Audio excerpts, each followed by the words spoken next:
I found Zach asleep at his desk. His head was laying down on his arm. I could feel before I even touched him that something was horribly wrong. Every parent's worst nightmare.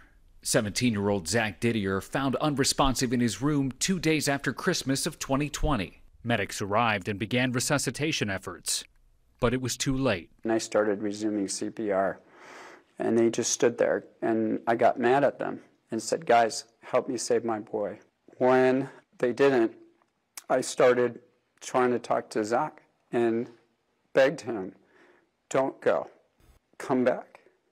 Please come back. Do not go."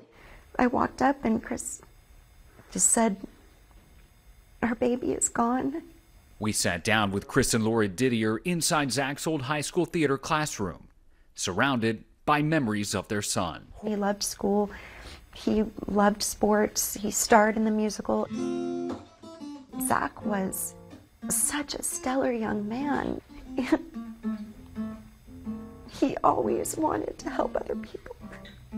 Zach's sudden death, initially a mystery to investigators, but the Placer County coroner near Sacramento had two theories on the day of his death: either an undetected medical issue or fentanyl.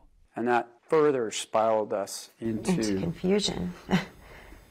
Debilitating confusion. It's like, why would you say that word? We had no red flags of Zach having struggles with any kind of drug use or addiction or depression. 9 out of every 10 overdose deaths in teenagers involves opioids, and most commonly involves fentanyl. Dr. Scott Hadlin is head of adolescent and young adult medicine at Boston's Mass General for Children Hospital. Fentanyl is so potent that teens, particularly teens who have never used an opioid before and have no tolerance to them, can die really quickly. We're talking within seconds to minutes. New CDC data indicate the most common place for teens to overdose is at home, and experts say there are various reasons they turn to pills.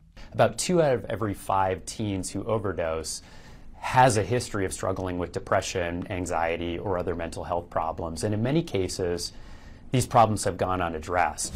In Los Angeles County alone, health officials recently announced accidental fentanyl overdoses skyrocketed over 1,200% from 2016 through 2021.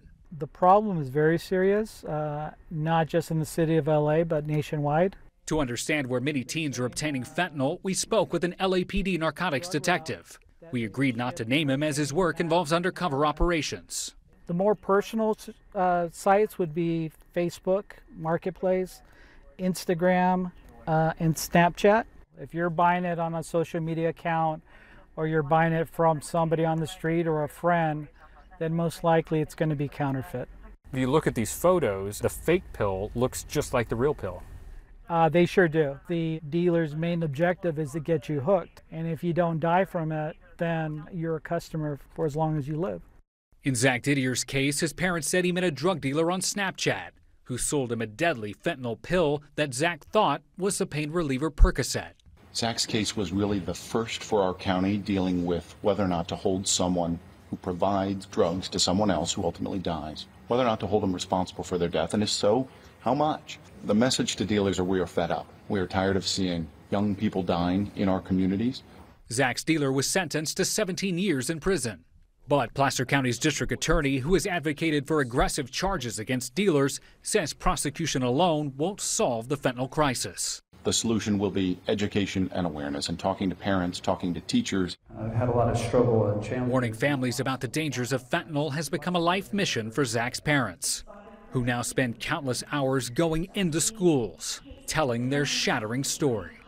As hard as it is to talk about it and as hard as it is to share the story, I feel him with me when I do it. I feel him helping me find the words even. What is it that goes through your mind before you step out onto the stage? I hope we reach them. I see their faces. I just scan the room and they're listening and absorbing it, and I just think, God, please let us reach them. And Pamela, Zach's family believes that they've already saved lives. And one chilling example, they were contacted by a parent who saw Zach's story and said that they made their child watch this presentation that the family gives as they go about telling their story. The child admitted to their parents that they had just bought a pill on social media. The parents had that pill tested. Lo and behold, it contained a deadly dose of fentanyl. But for the parents telling their story, that child could have been the next victim. And for parents out there who might be asking, how can I talk to my kid about fentanyl? Teen health professionals say that you want to approach the conversation in the spirit of curiosity. Ask your teen open-ended questions like, what do you know about fentanyl? What do you know about its deadly effects? And finally, I just want to say, I know the Didier family is watching tonight. Pamela, today marks 2 years since they lost their son. And I just want to say on behalf of all of us at CNN, thank you for letting us tell his story. Thank you for what you're doing every day to help ensure that other parents out there don't have to experience the pain that you've endured. Yeah, Pamela? They truly turned their pain into purpose, saving lives, just like that anecdote you shared. Incredible. Josh Campbell, thank you so much.